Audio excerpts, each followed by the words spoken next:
Good morning, everybody. Apple just announced another keynote. Shortly after their announcement of the WWDC one in June, they just announced early today that there's going to be another one in March on the 27th at 10 a.m. This one's taking place at a Lane Tech College Prep High School in Chicago, which is a bit unusual because Apple doesn't usually do them there, but the whole point of this keynote is education and moving that forward. And I'm sure education revolves a lot around budget and models, stuff that you can afford when you're a student. So we can expect some of that. But let's go ahead and talk about what this event is, what can we expect there, and first let's take a look at that banner. So this is the official image that Apple sent out, and actual early predictions are saying that it has something to do with possibly an Apple Pencil 2 release, because it is a sketch and we see the calligraphy, the lines, it looks really cool. So maybe Apple is teasing a very fine point Apple Pencil, the second generation, something that you couldn't have done maybe with the first. I don't know, just a guess. So maybe we'll see an Apple Pencil 2 at this event. But most definitely, Apple will be showcasing their new iPad, the budget and $259 model,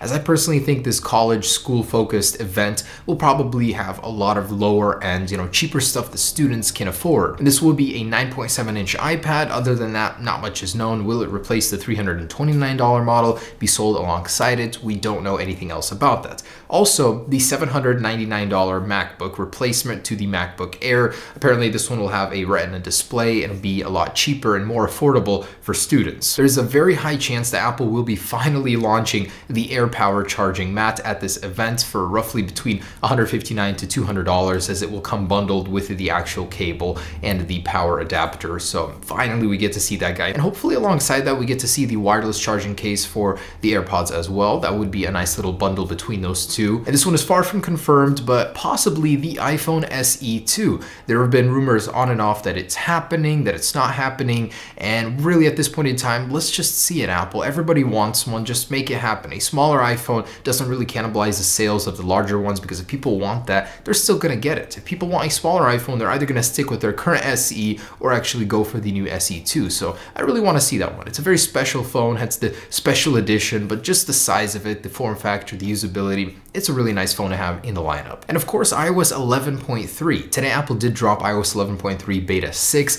and the reason I haven't been posting videos is because there just hasn't been much that's changed. It doesn't warrant a new video every single time there's like one little tiny change inside the firmware. If there were more, I'd be posting more about it, but yeah, Beta 6 dropped today. We can expect a full release probably shortly before or during or after this event. So there it is, guys, another event from Apple, pretty exciting. I honestly think that they're gonna have more at WWDC since they're separating the two subjects. They're gonna be releasing a lot of hardware at this March event, so that means they're gonna have a lot more room to do something else in this June event. So of course there'll be software, but maybe there's some other sneak releases that Apple is gonna have as a surprise for us at the June events. We can't know for sure, but I do suspect that Apple is freeing up some time to release maybe some new things in the June event. But in any case, there it is, new March event. Stay tuned for any and all details on that. Peace.